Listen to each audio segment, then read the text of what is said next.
Hello to all my followers! At syempre, gusto ko lang pong i-flex sa inyo na ako ay may pinagkakaabalahan na paggawa ng cellphone wallet or cellphone bag sa pamamagitan lang po ng aking pagkukrochet. Sa umpisa ay mahirap po siya pero bandang huli, okay naman na po. Ayan, nakikita nyo naman po na dapat pag sa umpisa pa lang ng paggawa ng cellphone wallet ay straight na po dapat siya. Pantay-pantay po. At may tamang bilang po para po sa paggagawa ng ating cellphone bag or cellphone wallet. Yan po.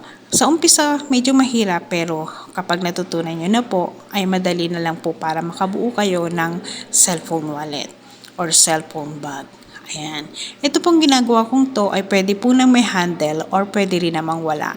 Kaya nga sabi ko sa inyo, pwede siyang maging bag or pwede rin siyang maging wallet ng inyong cellphone. Yan. Nakikita nyo naman, kailangan po, pag tiniklop nyo po siya, pag pinold nyo is dapat magkakapantay pa rin siya. Wala siyang pwedeng hindi mapantay para po maganda po ang ating wallet na gagawin. Ayan. Meron pong mga bilang yan. Ayan. Ang ating pong cellphone ay para po sa Samsung. Ang measurement ay 40 to 43 cm po in height. Nakikita nyo po dyan na kailangan po ganyan lang po ang kanting gagawin. Yung tama lang po at sakto po sa ating cellphone. Kayo na po ang mag-a-adjust kung anong cellphone po ang inyong gagawin. Kung sa iPhone, iba rin po ang measurement nila. Kaya nga po sabi ko sa inyo, nakadepende po yan kung ano pong brand ng inyong cellphone na gagawin. Ito pong ginagawa ko ay para lamang po sa Samsung. Makikita nyo dyan, ayan, kung paano ko siya i-assemble, kung paano ko siya tatayiin. Simpleng ginawa lang po ng cellphone wallet. Ayan, makikita nyo naman dyan na ganyan lang po talaga siya. At yung tagiliran po ng ating ginawang yan na wallet ay pwede na po natin yan tahiin.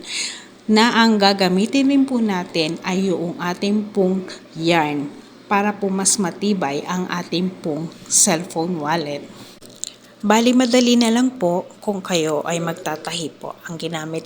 Siyempre, bago nyo po tahiin yan, dapat po ay lalagyan po natin siya ng ating safety pin. Yung pong safety pin rin na yan nang galing po para sa crochet para hindi po masira ang ating